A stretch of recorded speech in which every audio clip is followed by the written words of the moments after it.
Can you tell us a little bit more about the different kinds and when we might practice certain pranayama, maybe at different times of the day, or like you said, with different moods in the atmosphere?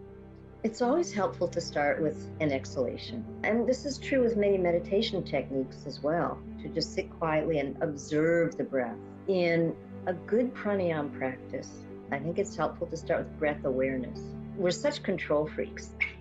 And that's understandable in a world where we don't feel that we have much control. We would hope for some predictability so that we can prepare ourselves.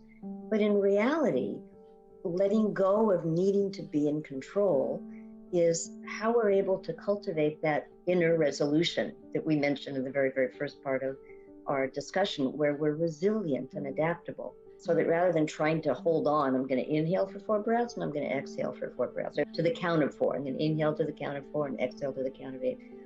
We start with breath awareness, observing the nature of the breath. And that in itself, taking the control out of it, is incredibly potent. Whether one is sitting or whether one is lying down, to become more sensitive to all of the parts of the body that engage with breath. For instance, the jaw and the sinus cavities. We often carry so much tension on the jaw. So when we become really quiet and just observe the breath, and we become sensitive enough to feel tension in different parts of the body. For some people, it may be the shoulders. For others, it may be the solar plexus. So becoming aware of what is already there and beginning to let go of that is a huge way to start. And that takes patience, just something that many people want kind of an instant fix. But a deep transformation in yoga is not an instant fix. It's something that takes devotion and dedication and passion. The passion to cultivate, as you mentioned before, a deep sense of who we as individuals are, who we think we should be or who we think we were, but underneath all those layers of masks that we wear, what is underneath them? The breath awareness, we can start to shed all of those layers. And that can take, when you start lying down, it's helpful because there are physiological changes that happen when we lie down. It's automatically, psychologically, we think, I'm going to rest, I'm lying down. But there's also things that happen with blood pressure when we lie down that changes the respiratory rate. Respiratory rate changes, it changes blood pressure. So lying down is helpful. And there's other things in our yoga practice that we can do that will help us to become more quiet like that. And then after the breath awareness, then we start to explore, where do I breathe?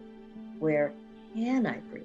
And this is where there's quite a bit of variation in pranayama teaching techniques. I don't think that there's any right way. So wonderful about diversity. Some breathing techniques focus on in and out in the abdomen. In Iyengar yoga, we focus more on the auxiliary breathing muscles, the intercostal muscles, how they can expand. One begins with breath awareness and then with observing where and how the breath can move. And I love that because it feels like every breath has its own unique characteristic.